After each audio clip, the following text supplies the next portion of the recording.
Hello everyone. Today we talk about how to fix the app of Moises.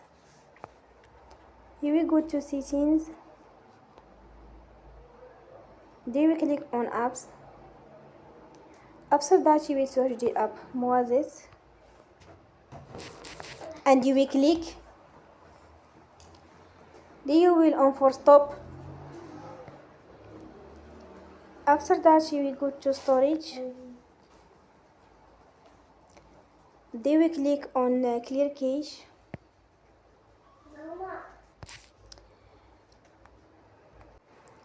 Here we go to Play Store and you will update your app. Don't forget to support us by like and subscribe. See you next time and thank you for